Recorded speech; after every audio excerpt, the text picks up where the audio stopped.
Indoor Patna రైలు దుర్ఘటనలో ప్రాణాలు కోల్పోయిన ప్రయాణికుల సంఖ్య 107కు చేరుకుంది. దాదాపుగా అన్ని రిజర్వేషన్ కంపార్ట్మెంట్లు పట్టాలు తప్పడంతో మృతుల సంఖ్య మరింత పెరిగే అవకాశాలు కనిపిస్తున్నాయి.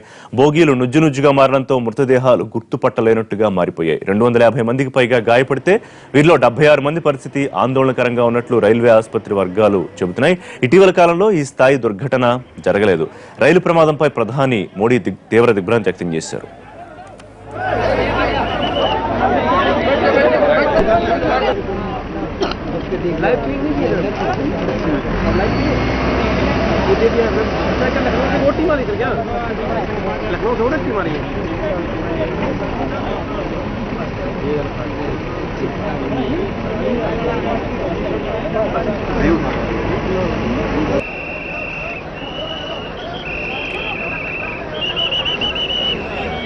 मार्किंग कर दीजिए, ठीक रहेगा। इसकी चैन बंद कर दो, जिसमें मार्किंग कर दीजिए, जिसमें ऑर्नामेंट है वो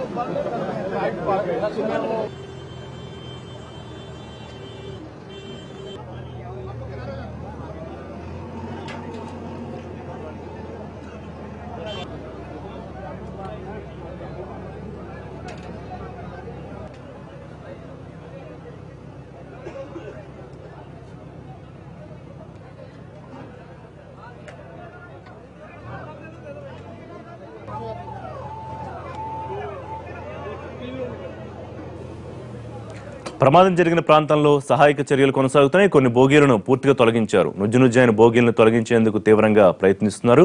భారీ క్రేన్ల సాయంతో బోగీలను తొలగించి రాకపోకలను పునరుద్ధరించే ప్రయత్నం చేస్తున్నారు. ఎన్డీఆర్ఎఫ్ తో పాటు ఆర్మీ బృందం కూడా సహాయక చర్యల్లో పాల్గొంటోంది. బాధితులకు తక్షణ వైద్య సాయం అందించేందుకు విస్తృతంగా ఏర్పాట్లు జరుగుతున్నాయి. రైలు ప్రమాదాలు జరిగినప్పుడు గతంలో ఎన్నడూ చేపట్టిన విధంగా ఆసుపత్రుల వరకు గ్రీన్ కారిడార్స్ ను ఏర్పాటు చేశారు.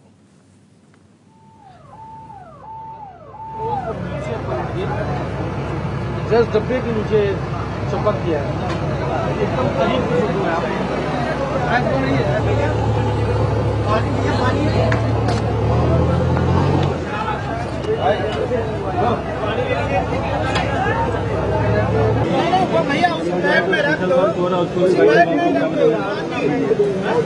రైలు ప్రమాద బాధితులకు సమాచారం అందించేందుకు పాట్నా రైల్వే స్టేషన్ లో హెల్ప్ లైన్ సెంటర్ ఏర్పాటు చేశారు. ప్రమాదం జరిగిన రైల్లో ప్రయాణించిన వారిలో ఎక్కువ మంది మధ్యప్రదేశ్, ఉత్తరప్రదేశ్ రాష్ట్రాలకు చెందిన వారే. రిజర్వేషన్లు, జనరల్ టికెట్ల సమాచారం ఆధారంగా బాధితుల వివరాలను వారి కుటుంబ సభ్యులకు అందిస్తున్నారు.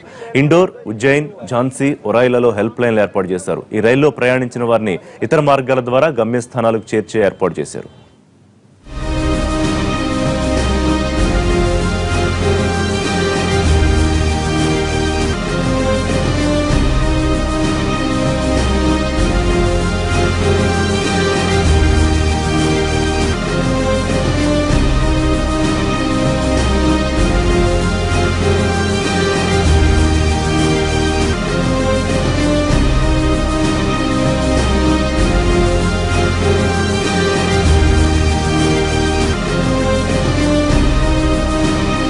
ఉత్తరప్రదేశ్ ప్రభుత్వం తరపున ప్రమాద బాధితులను అన్ని విధాలా ఆదుకుంటామని హామీ ఇచ్చారు ముఖ్యమంత్రి అఖిలేష్ యాదవ్.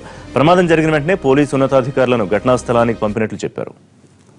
इससे ज्यादा से ज्यादा लोगों की जान बच सके या ज्यादा से ज्यादा लोगों को निकाला जा सके।